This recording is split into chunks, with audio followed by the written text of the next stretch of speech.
Sí, doctor, se puede Bueno, ver. sí, doctor, se puede ver. Gracias. Bueno, en la clase anterior hemos concluido un tema similar según la clasificación de las lesiones de acuerdo a las armas que las producen. Y en ella habíamos visto las lesiones causadas por armas contundentes. Ahora nos toca ver las lesiones causadas por arma blanca. ¿Ok?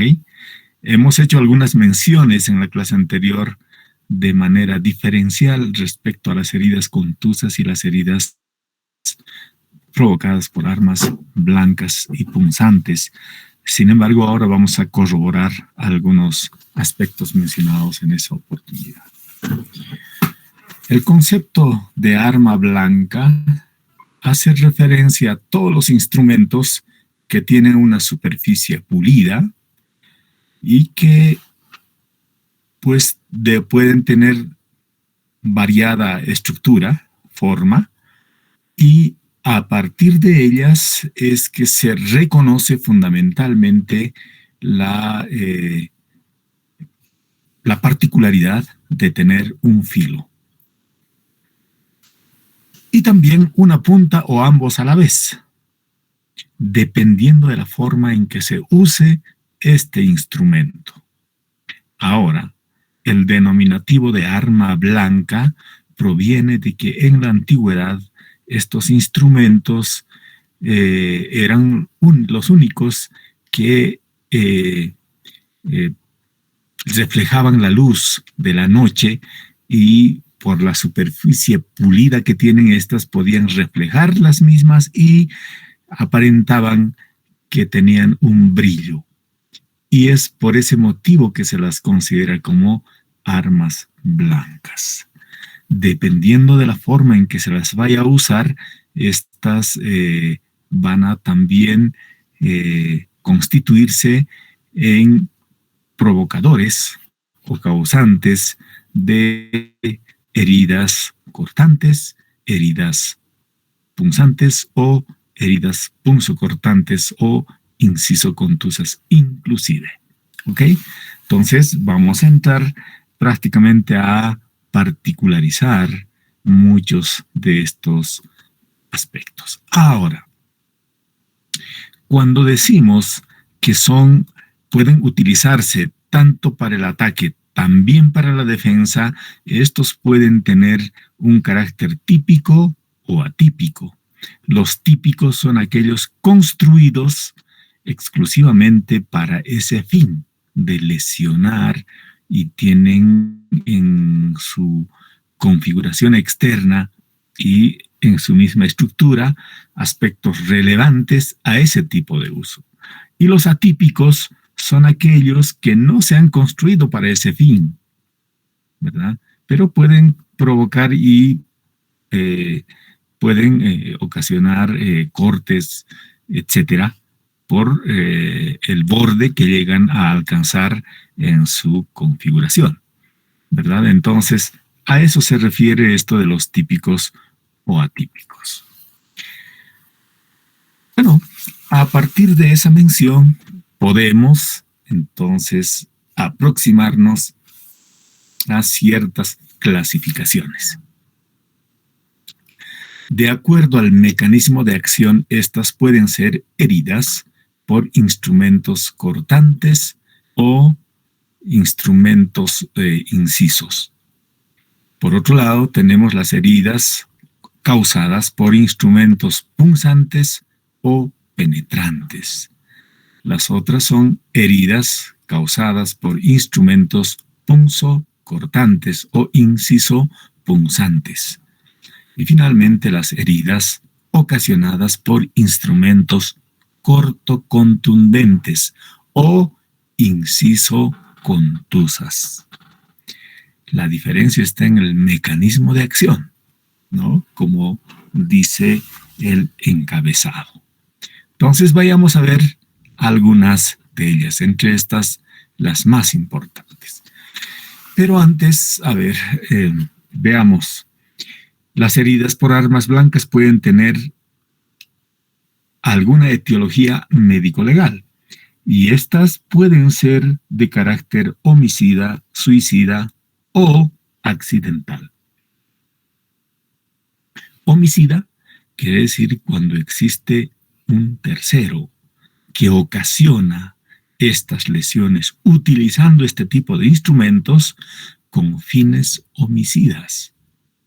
O sea, la búsqueda es no solamente dañar, sino quitar la vida de las personas. O esa es la intención. Pero hay otras también de carácter suicida. Hay muchas personas que utilizan este tipo de instrumentos para quitarse la vida. Y el análisis en este sentido es muy importante de las lesiones a la hora de tipificar la configuración de la lesión, porque dependiendo de las características lesionales se puede estimar con mucha aproximación la diferencia si tuvo carácter homicida o suicida respectivamente. Para eso no solamente se debe analizar la lesión, sino el lugar, o sea, dónde se ha realizado este tipo de lesiones. Y finalmente tenemos aquellas ocasionadas por accidentes. Y los accidentes pueden ser de carácter doméstico, industrial o laboral y también accidental, ¿no? Pues bajo esos términos tenemos ya más o menos la base para ver algunas diferencias de carácter médico-legal en este tipo de lesiones. Veamos ahora las heridas cortantes. Las heridas cortantes se producen al aplicar un instrumento, en este caso un arma blanca, que tenga el borde filoso, que tenga uno o dos bordes filosos. Pero seguramente va a actuar una de ellas, ¿no es cierto? Ahora, este instrumento cortante, cuando actúa sobre la piel, secciona la misma, pero el movimiento que realiza este instrumento es por deslizamiento y también en alguna medida la compresión. O sea que encontramos entonces dos movimientos, compresión y deslizamiento. Como tiene un borde filoso, no se necesita mucha fuerza para ocasionar lesiones inclusive muy profundas, dependiendo del filo que tenga este tipo de instrumentos, ¿verdad? Entonces, esta es la característica de las heridas causadas por instrumentos cortantes. Como dijimos anteriormente, ¿cuál es el mecanismo de acción? La presión y el deslizamiento. Y entre ellas podemos mencionar un cuchillo, una navaja, inclusive un trozo de vidrio o las hojas de afeitar. Son livianas, pero tienen un borde, ¿no es cierto?, filoso, es muy impresionante, es capaz de seccionar lo que sea en su paso, para lo cual no se necesita mucha presión, ¿no es cierto? Y pues al simple deslizamiento superficial ya se pueden provocar estas heridas, pero siempre debido al filo. Pero hay otras, cuando en la clasificación vimos las heridas y contuso incisas o inciso contusas, ¿verdad? Quiere decir que tiene un cierto extremo más o menos filo, pero no tan filo como las que hemos visto en primera instancia, ¿verdad? Pero esas actúan más por compresión que por deslizamiento. Imagínense algunos instrumentos como las hachas, por ejemplo, los machetes, etcétera, o los sables, que producen heridas contuso cortantes, ¿verdad? O contuso-incisas también se llama. Aquí la diferencia es el mecanismo de acción y también el filo no tan extremo como una hoja de afeitar, por ejemplo, o una navaja respectivamente.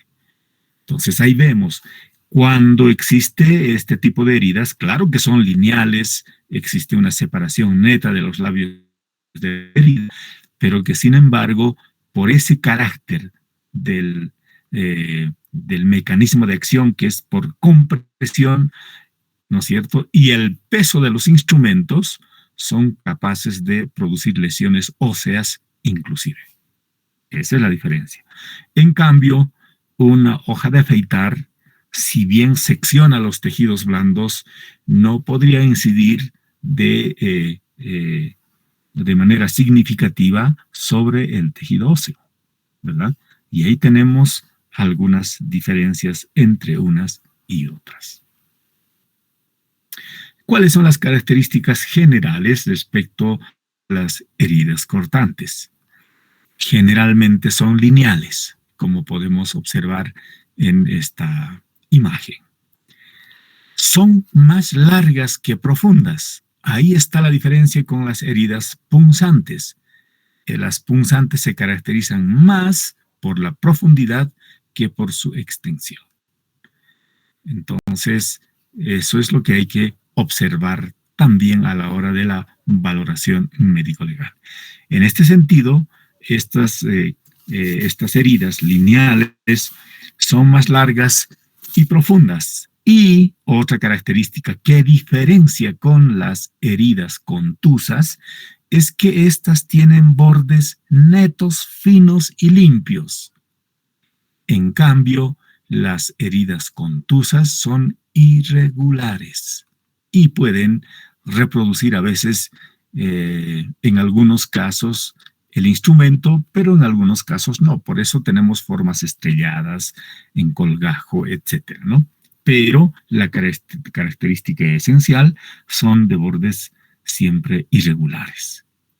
Cuando decimos finos y limpios, quiere decir que la separación es allí donde ha incidido el instrumento cortante. Por lo tanto, existe una separación neta de los labios de la herida. En cambio, en las heridas contusas teníamos puentes o bridas que unían los labios de la herida. Esa es la otra diferencia significativa entre estas heridas. Aquí dice además que pueden ser contundidos o no. En las heridas contusas, por supuesto que existe un fondo equimótico en todas. Sin embargo, en las heridas cortantes pueden existir, pero también no. ¿Cuándo existen? Cuando el instrumento causante es un hacha, un arma, donde se utiliza más la compresión que el deslizamiento, ¿verdad? Entonces, hemos dicho que es capaz de destruir inclusive el tejido óseo. Entonces, pues existe una zona de contusión interna también. La superficie de la sección es plana, por supuesto, como podemos observar ahí. Todos los elementos tisulares son seccionados de modo uniforme y justamente habíamos mencionado de que a diferencia de las heridas contusas es que existen puentes o bridas en ese tipo de lesiones, pero en las cortantes no. Existe una separación neta y total y uniforme además allí donde haya atravesado el instrumento cortante. Otro aspecto es de vital importancia el análisis de los ángulos o los extremos que tienen este tipo de lesiones. Como ustedes podrán ver, aquí tenemos dos extremos, ¿no es cierto? Dado que las heridas son lineales, ¿verdad? Tenemos dos extremos. Pero en los extremos hay que analizar la significación de las colas o coletas. La cola de entrada y la cola de salida. A la cola de salida también se le denomina cola de ratón. ¿Por qué? porque es más larga y más superficial. En cambio, la cola de entrada es más profundo y más corto, como podemos observar acá. En cambio, la cola de salida es más superficial, ¿verdad? Y de mayor extensión. Este análisis se hace siempre cerrando la herida, ¿verdad? Y haciendo una apertura muy cuidadosa, podemos definir claramente estos extremos. ¿Por qué es importante el estudio de las colas? Es que nos está señalando la dirección del deslizamiento. A nivel de la cola de entrada es que es el punto de ingreso, y la cola de salida o la cola de ratón es es donde se ha retirado, es la dirección donde ha sido deslizado el instrumento. Para eso es importante el análisis médico-legal de las colas de las lesiones o de las heridas cortantes. Por otro lado, también es importante el estudio de las fibras elásticas. Las fibras elásticas están dispuestas en el cuerpo humano, ¿no es cierto?, en toda la superficie.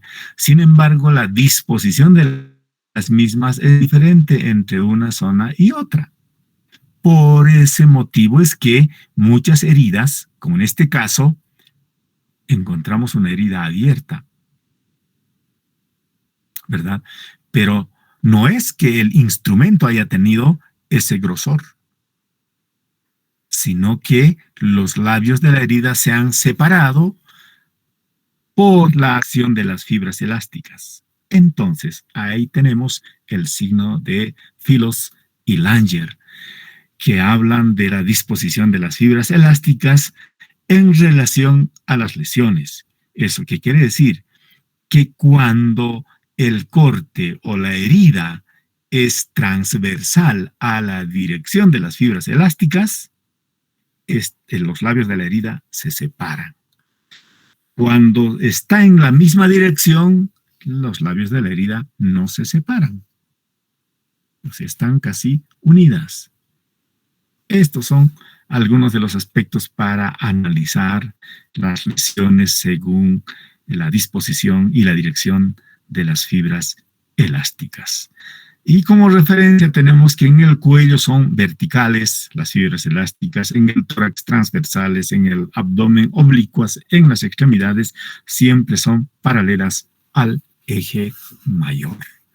Por lo tanto, si en una extremidad tiene esa misma dirección, ¿no es cierto?, de carácter longitudinal respecto al miembro, por lo tanto la herida no se va a separar. Pero si es transversal, obviamente que vamos a encontrar características separadas entre los labios de la herida. Y justamente aquí tenemos esa característica, ¿verdad? Una cola de ratón y por otro lado el nivel de separación de los labios de la herida según la disposición de las fibras elásticas. Si el filo del instrumento actúa en sentido paralelo a la piel, origina una lengüeta o colgajo. Quiere decir que si la disposición del instrumento es paralela o tangencial al plano de la piel, por supuesto que va a haber un desprendimiento a manera de lengüeta o colgajo de la lesión, que también es común este tipo de lesiones. Por otro lado, hay otra característica. Cuando las heridas cortantes tienen o recaen sobre algún pliegue en la piel, como son en las muñecas, en la parte interna de la flexura de los codos, por ejemplo, y otros, ¿verdad? Estas pueden tener una forma de zigzag o una línea con varias interrupciones. Pero del zigzag además tienen como si fueran cortes pequeños y ni siquiera son que tienen una sola dirección, sino son en direcciones homogéneas, pero que no precisamente marcan el sentido o el deslizamiento del instrumento sobre la piel. Este signo de zigzag entonces es característico en los pliegues de la piel. Allí donde haya pliegue generalmente encontramos interrupciones o este signo. Otra característica es la escasa infiltración. Claro, no existe mucha infiltración debido a que existe una separación neta de todo lo que alcance, ¿no es cierto?, el instrumento cortante. Por lo tanto, no hay una zona infiltrativa. Pero puede haber hemorragia externa o hemorragia hacia grandes cavidades, dependiendo de qué elementos de la estructura corporal hayan sido seccionados. Si existe un compromiso de vasos sanguíneos importantes, pues inclusive puede significar un riesgo vital, ¿no? Un riesgo para la vida. Por desangramiento pueden fallecer las personas. ¿Cuál es la significación criminalística o cuál es la importancia del análisis de la significación criminalística de estas lesiones? Uno de los análisis son cuando estas lesiones hayan sido autoinferidas. ¿Y cómo nos damos cuenta de que hayan sido autoinferidas o autoprovocadas? Que estas lesiones siempre se encuentran en lugares accesibles a la mano. Claro, porque utiliza una mano para hacerse las lesiones. Pero asimismo, estas casi siempre son superficiales y a veces sitios sin vasos tan importantes. Y siempre respetan el rostro o se provocan en lugares poco visibles. Estos aspectos estaríamos infiriendo de que son autoinferidas, pero no siempre la búsqueda sea el suicidio, simplemente para impactar o mostrar una forma de tentativa, ¿no es cierto?, en la capacidad de resolución que podría tener, en este caso, una persona, pues puede tener significación inclusive en carácter de amenaza, ¿no? Es como decir, puedo hacer esto y en algún momento puedo también comprometer mi vida, ¿no? O la tentativa de suicidio. Pero existen también, dentro de las autoinferidas, aquellas que están dentro del ámbito del AMPA. O sea que muchos delincuentes dentro de su agrupación se realizan por sí mismos marcas especiales. Estas generalmente se realizan en el tórax, en el abdomen o también en las extremidades, tanto superiores como inferiores. Eso más o menos intentando demostrar o denotar, ¿no es cierto?, el grado de importancia que tiene este sujeto dentro de este grupo irregular. Un poco más, hay mucha gente que explicaba de que cada corte cuya el nivel de cicatrización era evidente, significaba que tenía a su cargo la muerte de una persona. Mientras más tenía, pues era prácticamente un avesado en esa posibilidad de matar a las personas. Bueno, es una marca especial por ese motivo, que tienen distintas codificaciones además. Bueno, y esto dentro del ámbito criminalístico es importante remarcar y analizar, pues los expertos en esta materia son los que pueden reconocer tranquilamente cuál es el significado de estas lesiones. Pero hay otras que pueden tener carácter suicidas, ¿no? O sea, ya la búsqueda permanente de quitarse la vida. Y estas buscan en el pliegue de los codos, las muñecas o los tobillos. Pero aquí hay algo muy importante. Si bien existen alguna herida significativa, ¿no es cierto?, un poco más profunda, paralelas a la herida mayor, existen pequeñas heridas superficiales y paralelas a la herida principal. A eso se los llama las famosas retomas o colas de vacilación, o también llamado el signo de Maestre. Y ahí uno puede analizar cuál ha sido la característica, y cuando se encuentra estos, entonces pues han sido autoinferidas o autoprovocadas, ¿verdad? Eso para diferenciar de otras, porque estamos intentando particularizar en este caso estas, desde el punto de vista criminalístico, si han sido autoinferidas o heteroinferidas.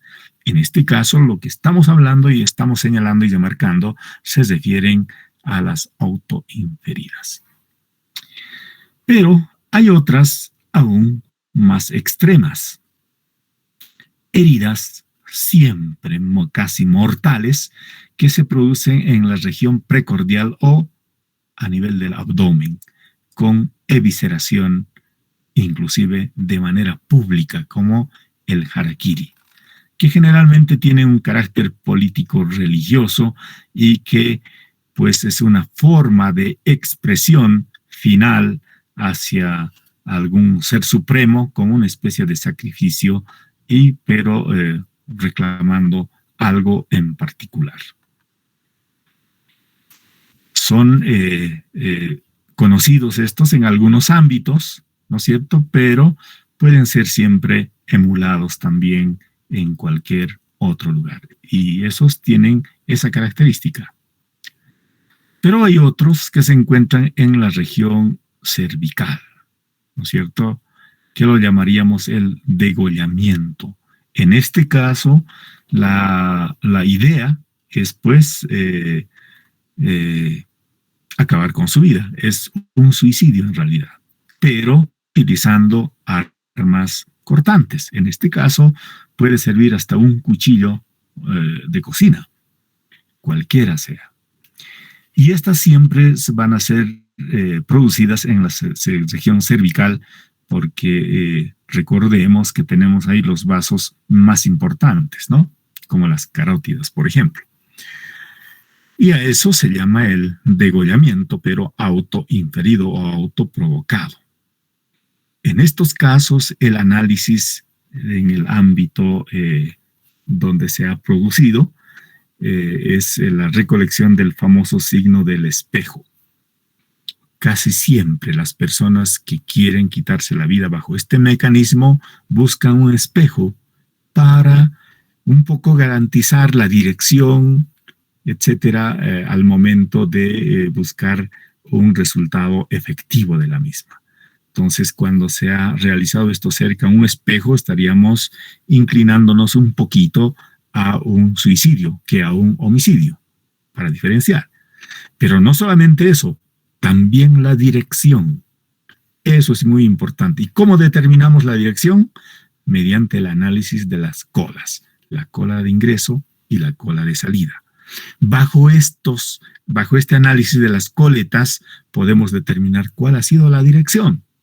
En este caso, para reconstruir o para recrear, digamos, la forma en que se ha producido esta lesión o esta herida mortal, pues hay que saber primero si la persona o el suicida es diestro o es zurdo, ¿verdad? Entonces, si es diestro va a utilizar la mano derecha y si es zurdo va a utilizar la mano izquierda. Entonces, la dirección de la lesión, ¿no es cierto?, siempre va a ser de afuera para adentro, de arriba para abajo, en ambos casos. Pero la ubicación de la lesión va a ser diferente si es diestro o es zurdo. Entonces, con eso prácticamente estaríamos determinando esta característica esencial en el caso de los suicidios por degollamiento y complementando con el signo del espejo y estos otros aspectos que acabamos de señalar, como ser el análisis de las coletas, tanto la cola de ingreso como la cola de salida, para determinar la dirección del deslizamiento del instrumento cortante. En cambio, en el degollamiento heteroinferida, pues tiene otra connotación, ¿no es cierto? El número de heridas también tiene significación, etc. Bueno, y mencionemos algunas de ellas. En las heteroinferidas pueden ser de defensa o pueden ser de ataque. Y de defensa, pues uno tiene esas lesiones cuando interpone la cara posterior de los antebrazos para defenderse. Cuando alguien es atacado por un cuchillo, por lo que sea, lo primero que hace es cubrirse el rostro e interponer el antebrazo. Entonces, la primera parte que sufre son los antebrazos a veces, ¿no? Para que se produzcan este tipo de heridas. Son heteroinferidas porque lo está provocando otro y por la ubicación, ¿no es cierto?, nos daríamos cuenta si son de defensa. Pero si son de ataque, pues tendrán otra connotación, ¿verdad? Eso primero. Por otro lado, al margen de colocar el antebrazo para defenderse, casi por instinto natural lo que hacemos es asir la parte activa del elemento cortante. Así nos cueste. Claro, nos cuesta. Por ese motivo tenemos heridas en la palma de las manos. ¿Cuál es la intención? Desarmar al agresor, ¿verdad? Pues aún no sea efectiva esta forma, pero el instinto nos inclina siempre a actuar de esa manera. Pero también pueden existir heridas heteroinferidas por venganza. Y cuando esa es la intención, la búsqueda siempre es el rostro, ¿no?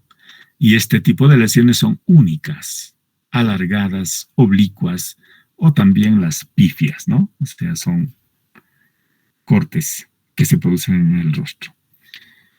Pero cuando son de carácter homicida, siempre eligen el cuello o el muslo. ¿Por qué en el muslo? Porque hay vasos importantísimos. Cuando se llega a seccionar las mismas, casi estamos hablando de una muerte por desangramiento, muy rápido. Y en el cuello lo propio, ¿verdad?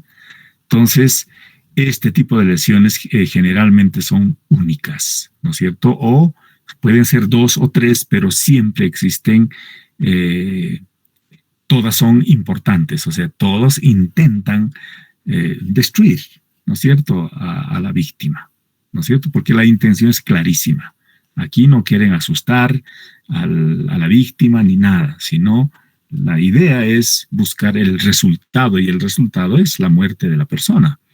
Y por ese motivo existen 2 heridas mortales o una sola, pero que tienen ese carácter.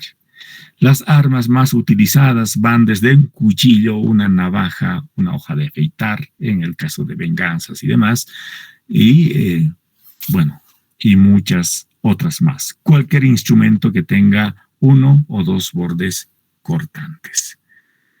Y aquí tenemos uno, por ejemplo, igual de venganza, donde prácticamente la idea es desfigurar, ¿no? Y pueden ser sumamente extensas además.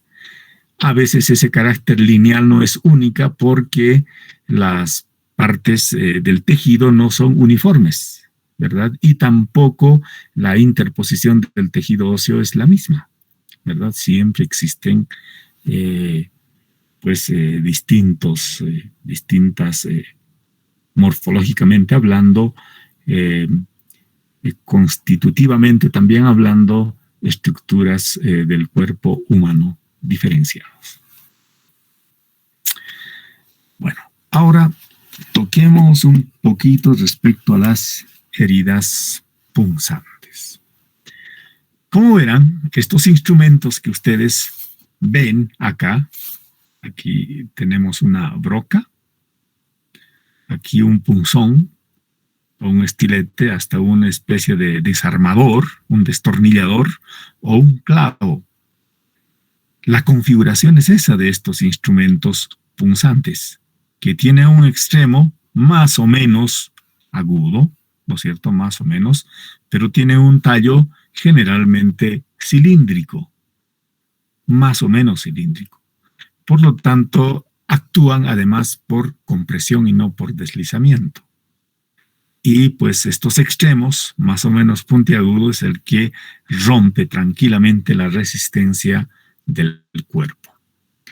Estos se producen, por supuesto, al presionar violentamente sobre la piel con este instrumento que está provisto de una punta, ¿no es cierto?, más o menos puntiagudo y un tallo cilíndrico, como ya dijimos anteriormente. Pero también un estilete, una tijera, un estoque, etcétera, puede constituirse en un elemento punzante, ¿verdad? Claro, porque todos tienen en común un tallo, ¿no es cierto? Más o menos cilíndrico. Puede tener algunas variaciones, inclusive cualquier elemento doméstico, ¿no?, que podría tener ese carácter. ¿Cuál es el mecanismo de acción? La penetración por presión. Esa es la idea central, como tenemos acá en esta figura.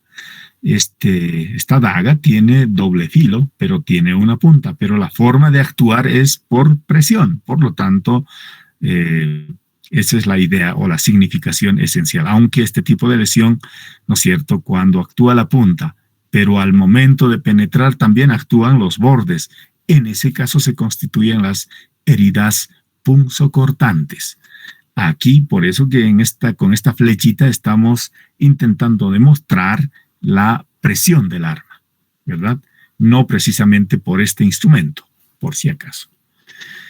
La penetración por presión, entonces, pueden provocar la separación de las fibras o los tejidos, mas no la sección. Ahí está la diferencia. Esta sí puede seccionar, ¿no es cierto? Simplemente lo puse para ejemplo, para ejemplificar la presión, ¿verdad? La dirección. Nada más por eso. Pero, en todo caso, este instrumento me va a provocar una herida punzocortante. Pero imagínense ustedes aquí un clavo, ¿no es cierto?, que tiene un tallo cilíndrico y una punta, nada más, ¿verdad? Bueno, a partir de eso podemos describir algunas características. Estas, por esa subconstitución del tipo de arma o del instrumento, provocan heridas puntiformes, o sea que no existe mucha extensión. Ahora, esta forma de ojal no es porque el instrumento tenga esta forma, sino que se ha separado, ¿no es cierto?, y la disposición de las fibras elásticas nuevamente han actuado aquí para ver esta configuración. Ese es el punto central. Por lo tanto, puede provocar un instrumento con aristas y que pueden reproducir ángulos. En este caso, como actúa por presión, siempre puede existir, dependiendo de la magnitud, un rodete erosivo por el parecido a las heridas por arma de fuego. En este caso no es tan significativo como en el otro que estoy comentando, en los proyectiles de arma de fuego. En este caso, como dijimos anteriormente, predomina la profundidad sobre la longitud. El diámetro mayor es perpendicular a las líneas de fuerza. Fíjense, acabo de señalar esto como las fibras elásticas. ¿Se acuerdan de los signos de Filager? Pues esta es la que explica el fenómeno precisamente. Pero asimismo, actúan con esta dirección de penetración o presión las armas con topes, y estas pueden producir también ciertas equimosis por el tope que como llega a comprimir. En este caso, el tope es una especie de freno, ¿no es cierto? Es plano y impacta cuando penetra totalmente la parte activa del instrumento punzante. Puede haber una hemorragia externa, pero escasísima. Claro, porque las heridas son pequeñas, pero las hemorragias internas tienen mayor significación médico-legal precisamente porque pueden comprometer la vida de las personas. Por lo tanto, el arma no rompe los tejidos, sino simplemente los separa, salvo que el tallo del instrumento sea demasiado grueso. También se utiliza en casos de suicidios y estas pueden ser utilizadas en la región precordial cuando son homicidas en el tórax o en el abdomen. Y aquí, a nivel del abdomen, es preciso señalar esto del fenómeno del acordeón. ¿A qué se refiere el fenómeno del acordeón? Esto generalmente se produce a nivel del abdomen en una zona depresible, ¿verdad? Entonces, ¿qué quiere decir? Cuando la longitud del instrumento, ¿no es cierto?, no reproduce precisamente la longitud de la profundidad de la lesión, sino es mayor. ¿Por qué? Por este fenómeno del acordeón. O sea que un instrumento de una longitud, digamos, de 5 centímetros, es capaz de provocar una lesión o tener más bien una profundidad hasta de 10 centímetros. Cualquiera diría entonces que han utilizado un instrumento de 10 centímetros. No, siendo tan corto porque la pared abdominal se llega a comprimir, ¿no es cierto?, puede dañar órganos de mayor profundidad. A eso se refiere el fenómeno del acordeón. Y luego las reglas de Philos y Langer, ya les dije anteriormente que están referidos a la disposición de las fibras elásticas. Dependiendo cómo están dispuestas, también la configuración externa de la lesión de algún modo está modificado. Y eso no quiere decir que el instrumento sea más grueso o tenga mayor volumen, ¿no es cierto?, en la producción de la lesión. Eso más bien es producto de este aspecto que acabamos de mencionar. Y precisamente ahí tenemos las dos leyes, la ley de Philos y la ley de Langer. Y finalmente, bueno, otra vez nos estamos pasando de tiempo, las heridas punzocortantes. Es una combinación de las heridas punzantes con las heridas cortantes. Por lo tanto, puede ser ocasionado o causado por cualquier instrumento cortante, pero que actúa por presión y no por deslizamiento precisamente, ¿cierto? En el ejemplo que les puse, ¿no es cierto?, con la dirección, es justamente lo básico que aplica a este tipo de lesiones. ¿Cuáles son las características? Son heridas de escasa longitud, son pequeñas.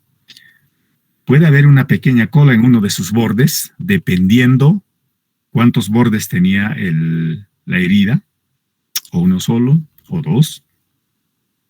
Su fondo tiene una sola dirección, porque como actúa por presión, tiene una sola dirección, salvo que se haya interpuesto algún tejido óseo que cambiaría de alguna manera la dirección de la misma. Su forma es lineal u ovalada. Los bordes son regulares y netos. Existe un plano de corte neto, predominio de la profundidad sobre la longitud, claro, porque no se está utilizando por deslizamiento, sino por presión. Por lo tanto, siempre en estos casos, como en las punzantes, existe un predominio de la profundidad sobre la longitud. Y generalmente penetrantes a cavidades naturales. Ese es el peligro. Así la herida externa sea demasiado pequeña, pueden ocasionar hemorragias internas que compliquen o comprometan la vida de las personas. Los ángulos pueden ser agudos u obtusos, con y sin cola, ¿no?, dependiendo. Suelen haber dos ángulos agudos cuando el arma tiene doble filo, como dijimos anteriormente, pero pueden haber secciones aberrantes cuando cambia la orientación, y en eso los delincuentes saben muy bien porque no utilizan un instrumento en una sola dirección, sino para garantizar el resultado, estas las mueven o las hacen rotar inclusive, ¿no es cierto? Y las otras, la otra característica también es que la profundidad puede ser mayor a lo largo de la hoja. Ahí tenemos el signo del acordeón. ¿Cuál es la significación criminalística? La ubicación y la dirección de la herida, ¿no? Puede denotarnos si estos son homicidas, suicidas o accidentales. El número de heridas de igual manera, y también el examen de las vestimentas nos va a direccionar muchísimo porque siempre existe una correlación de la ubicación de la lesión respecto a la vestimenta que tenía la persona.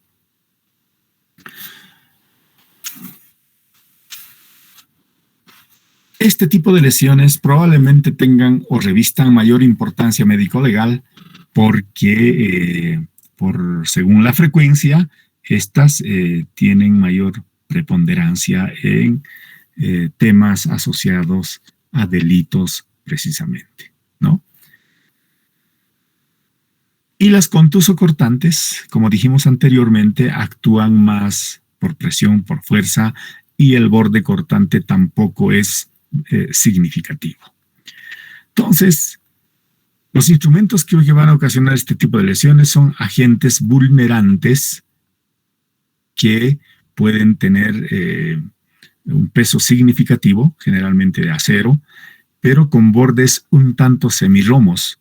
Decimos que son inciso-contusos o contuso-cortante, ¿no es cierto? Pero ustedes verán que tienen un borde cuya finalidad es seccionar, ¿verdad? Por lo tanto, son más o menos filosos, pero no son tantos y actúan por compresión o también por deslizamiento. Y en este caso tenemos machetes, hachas, espadas, etc. Este tipo de lesiones generalmente comprometen también los tejidos profundos, incluidos los tejidos óseos, porque el impacto lesional es tan importante que puede separar prácticamente los tejidos en todos los planos hasta donde alcance la fuerza de penetración. Bueno, esta es la parte más importante y por supuesto que este tipo de lesiones son propensos a infecciones, etcétera. Como verán, son los más drásticos tal vez en el uso de machetes o hachas a la hora de la búsqueda de un resultado por parte del atacante, en este caso del criminal. Bueno, creo que con eso concluimos este tipo de lesiones para ver de alguna manera la significación criminalística de las mismas. Si tienen alguna pregunta, por favor, pueden comentarme.